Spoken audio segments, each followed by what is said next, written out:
The Age of Innocence, by Edith Wharton, Book 1, Chapter 3. It invariably happened in the same way. Mrs. Julius Beaufort, on the night of her annual ball, never failed to appear at the opera.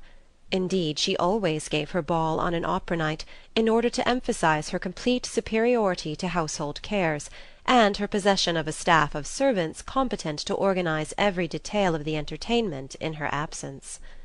The Beauforts' house was one of the few in New York that possessed a ballroom.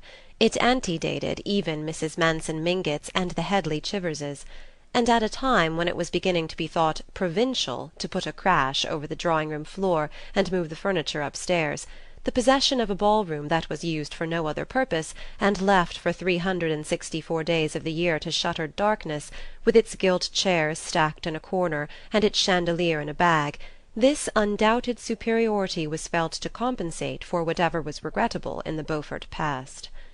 Mrs. Archer, who was fond of coining her social philosophy into axioms, had once said, "We all have our pet common people," and though the phrase was a daring one, its truth was secretly admitted in many an exclusive bosom. But the Beauforts were not exactly common; some people said they were even worse. Mrs. Beaufort belonged indeed to one of America's most honored families. She had been the lovely Regina Dallas, of the South Carolina branch, a penniless beauty introduced to New York society by her cousin, the imprudent Medora Manson, who was always doing the wrong thing from the right motive. When one was related to the Mansons and the Rushworths, one had a droit de cité, as Mr. Sillerton Jackson, who had frequented the Tuileries, called it, in New York society, but did one not forfeit it in marrying Julius Beaufort? The question was, who was Beaufort? He passed for an Englishman, was agreeable, handsome, ill-tempered, hospitable, and witty. He had come to America with letters of recommendation from old Mrs. Manson Mingott's English son-in-law, the banker, and had speedily made himself an important position in the world of affairs. But his habits were dissipated, his tongue was bitter, his antecedents were mysterious, and when Medora Manson announced her cousin's engagement to him, it was felt to be one more act of folly in poor Medora's long record of imprudences. But folly is as often justified of her children as wisdom, and 2 years after young Mrs. Beaufort's marriage it was admitted that she had the most distinguished house in New York. No one knew exactly how the miracle was accomplished. She was indolent, passive, the caustic even called her dull, but dressed like an idol, hung with pearls, growing younger and blonder and more beautiful each year, she throned in Mr. Beaufort's heavy brownstone palace, and drew all the world there without lifting her jewelled little finger. The knowing people said it was Beaufort himself who trained the servants, taught the chef new dishes, told the gardeners what hothouse flowers to grow for the dinner-table and the drawing-rooms, selected the guests, brewed the after-dinner punch, and dictated the little notes his wife wrote to her friends. If he did, these domestic activities were privately performed, and he presented to the world the appearance of a careless and hospitable millionaire strolling into his own drawing-room with the detachment of an invited guest, and saying, "My wife's gloxinias are a marvel, aren't they? I believe she gets them out from Kew." Mr. Beaufort's secret, people were agreed, was the way he carried things off. It was all very well to whisper that he had been helped to leave England by the international banking house in which he had been employed. He carried off that rumour as easily as the rest, though New York's business conscience was no less sensitive than its moral standard. He carried everything before him, and all New York into his drawing-rooms, and for over 20 years now people had said they were "going to the Beauforts" with the same tone of security as if they had said they were going to Mrs. Manson Mingott's, and with the added satisfaction of knowing they would get hot canvas-back ducks and vintage wines, instead of tepid Veuve Clicquot without a year, and warmed-up croquettes from Philadelphia. Mrs. Beaufort, then, had as usual appeared in her box just before the Jewel song, and when, again as usual, she rose at the end of the third act, drew her opera cloak about her lovely shoulders, and disappeared, New York knew that meant that half an hour later the ball would begin. The Beaufort house was one that New Yorkers were proud to show to foreigners, especially on the night of the annual ball. The Beauforts had been among the first people in New York to own their own red velvet carpet and have it rolled down the steps by their own footman, under their own awning, instead of hiring it with the supper and the ballroom chairs. They had also inaugurated the custom of letting the ladies take their cloaks off in the hall, instead of shuffling up to the hostess's bedroom and recurling their hair with the aid of the gas-burner. Beaufort was understood to have said that he supposed all his wife's friends had maids who saw to it that they were properly coiffées when they left home. Then the house had been boldly planned with a ballroom, so that, instead of squeezing through a narrow passage to get to it, as at the Chiverses', one marched solemnly down a vista of enfiladed drawing-rooms, the sea-green, the crimson, and the bouton d'or, seeing from afar the many-candled lustres reflected in the polished parquetry, and beyond that the depths of a conservatory where camellias and tree-ferns arch their costly foliage over seats of black and gold bamboo. Newland Archer, as became a young man of his position, strolled in somewhat late. He had left his overcoat with the silk-stockinged footman (the stockings were one of Beaufort's few fatuities), had dawdled a while in the library hung with Spanish leather and furnished with buhl and malachite, where a few men were chatting and putting on their dancing gloves, and had finally joined the line of guests whom Mrs. Beaufort was receiving on the threshold of the crimson drawing-room. Archer was distinctly nervous. He had not gone back to his club after the opera, as the young bloods usually did, but, the night being fine, had walked for some distance up Fifth Avenue before turning back in the direction of the Beauforts' house. He was definitely afraid that the Mingotts might be going too far, that in fact they might have Granny Mingott's orders to bring the Countess Olenska to the ball. From the tone of the club box he had perceived how grave a mistake that would be, and though he was more than ever determined to see the thing through, he felt less chivalrously eager to champion his betrothed's cousin than before their brief talk at the opera.